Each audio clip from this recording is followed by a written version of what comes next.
बीजी, मैं सरला तू बीजी आपसे कितनी बार मना किया है ना कि मुझे आपका ये कफ सिरप पीना बिल्कुल पसंद नहीं है, फिर भी आप दोनों बैठकर कफ सिरप पी रहे हो। ये तबीयत के लिए ठीक नहीं है, आपको समझ में नहीं आता है। सच बोलूं ना, आप दोनों उस बच्चों की तरह हो गए, वो जो हाथ से निकल जाते हैं ना। हाथ से निकल गए ना तो फिर कंट्रोल करने की कोशिश क्यों कर रही? वैसे भी मैं तेरी सास हूँ, सास को कंट्रोल कर सकते हैं क्या? एक सेकंड बीजी, ये आप ये बहू और सास वाली बातें ना मुझसे मत किया करो। देख सरला, किसके दिमाग में क्या चल रहा है हमें नहीं पता लगता, इसलिए जो जिसके दिमाग में चल रहा है, जो दिल करता है वो करने दे। हाँ बीजी, मुझे समझ में आता है किसी के मन में क्या चल रहा है। अच्छा, तुझे पता चलता है तो तू बता मेरे और जानकी के दिमाग में इस वक्त क्या चल रहा है?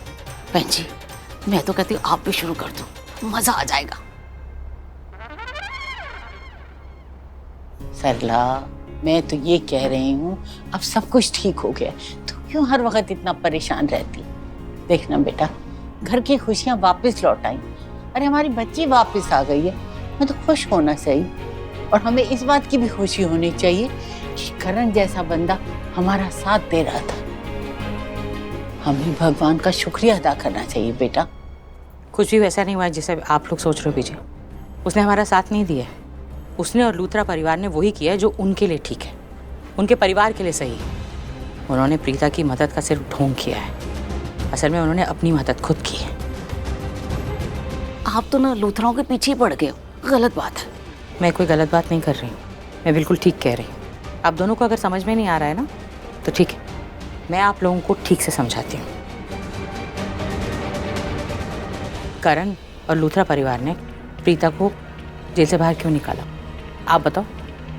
इसलिए निकाला क्योंकि उन्हें पता है कि इन सब के पीछे शर्लिन है। शर्लिन गुनहगार है। अरे शर्लिन ने ये सब कराया है, बल्कि प्रीता ने तो उस ड्राइवर को पकड़ भी लिया था ना। अगर वो कोर्ट में आ जाता और गवाही दे देता तो फंसता कौन? शर्लिन। और शर्लिन उनके घर की बहू है। किसकी बदनामी होती? लूथरा परिवार की, उनके रुतबे की, उनके नाम की। और वैसे भी प्रीता को तो बेल मिली गई थी ना जब वहाँ ऋषभ आया था, लेकिन शर्लिन ने दोबारा से वो वीडियो, वो गलत वीडियो पुलिस को दिया और फिर से प्रीता को जेल में पहुंचा दिया। अगर हम सब मिलकर शर्लिन के खिलाफ रिपोर्ट कर देना तो इस समय शर्लिन जेल में होगी। इसीलिए करण और उस पूरी लूथरा फैमिली ने प्रीता के साथ देने का ढोंग किया है, नाटक किया है, ताकि हम लोग उसके खिलाफ केस ना कर सके, ताकि उनकी बहू जेल में ना जा सके। वो हमें पागल समझते हैं। उस घर में तो कोई विश्वास के काबिल है ही नहीं। आप किसी पर भी विश्वास नहीं कर सकते। एक है ऋषभ, लेकिन वो भी कभी कभी परिवार की बातों में आ जाता है और परिवार की मान लेता है, इसीलिए उसे भी पूरी तरीके से हमारे, लेकिन करण पर विश्वास मैं कभी नहीं कर सकती। आप लोग भूल गए कैसे मंडप पर वो प्रीता का हाथ पकड़ कर ले गया था, ये वादा देकर कि वो प्रीता का ध्यान रखेगा, प्रीता का साथ देगा। बीच सड़क पर छोड़ दिया।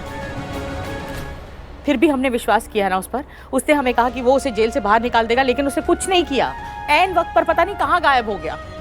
उस लड़के पर मैं विश्वास कर ही नहीं सकती। वो जो कुछ भी कर रहा है ना, जरूर उसके पीछे उसका अपना कोई कारण है।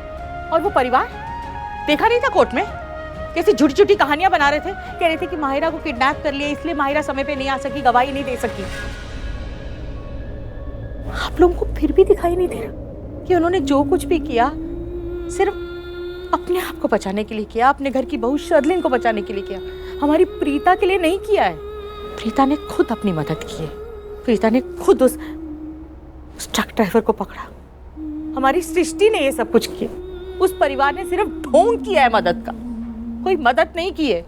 समझ में आ रहा है आप दोनों को? बता दीजिए मुझे, आप लोगों को मैं गलत लग रही हूँ? गलत हूं मैं?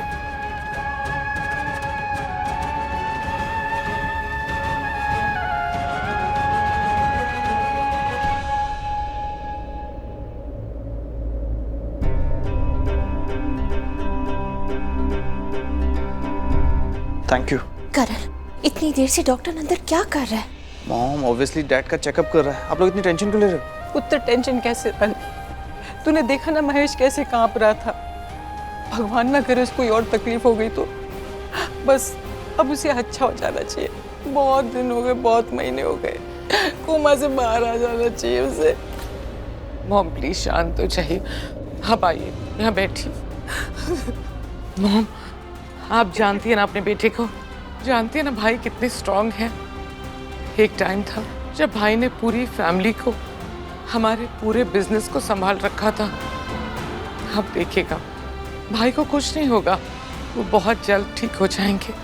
आप बस चुप हो जाइए मॉम। हाँ, रोना बंद कर दीजिए।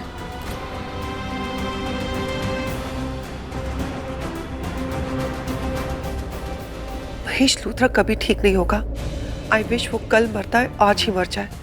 कुछ ऐसा हो जाए कि डॉक्टर बाहर आके कहे कि I am sorry, Mahesh Luthra जिंदा नहीं रहे। एक बार ये मर जाए ना तो मेरे सिर पे जो ये महेश लूथरा नाम की तलवार लटक रही है वो हमेशा हमेशा के लिए चली जाएगी। चैन की सांस लूंगी, क्योंकि सिर्फ महेश लूथरा है जो मेरा सच जानता है। आई होप भगवान वो मर जाए।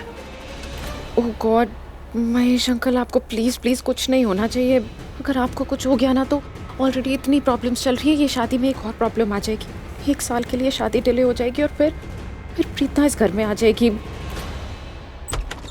Doctor, how is he now? Dad कैसे हैं वो? अब ठीक है ना? उनको हुआ क्या था? प्रॉब्लम क्या हुई थी? आप बोलिए ना डॉक्टर, आप चुप क्यों हैं? आप एक बार अरे आप लोग बोलने का मौका दे तब तो। I am really sorry. अच्छा आप बोलिए बोलिए, आप बोलिए, हम नहीं बोलेंगे। आपके लिए न्यूज़ है, गुड न्यूज़ है। महेश जी की तबीयत ठीक हो रही है।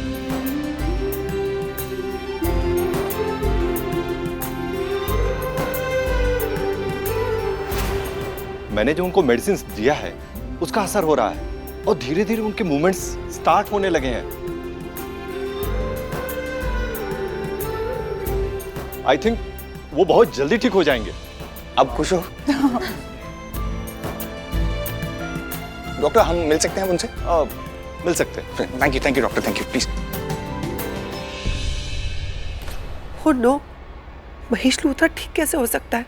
नहीं, वो नहीं ठीक हो सकता। उसे ठीक नहीं होना चाहिए। अगर वो ठीक हो गया तो अब तक जितनी भी लड़ाइयां मैं जीत रही थी, एक दिन में, एक पल में सारी लड़ाई प्रीता जीत जाएगी। अगर महेश लूथरा कोमा से बाहर आ गया तो वो सबसे पहले प्रीता को इस घर में लाएगा और उसके बाद मेरा सच सबके सामने लाएगा। जैसे ही मेरा सच सबके सामने आ गया, मैं इस घर से बाहर चली जाऊंगी। ओह गॉड, मैं क्या करूं?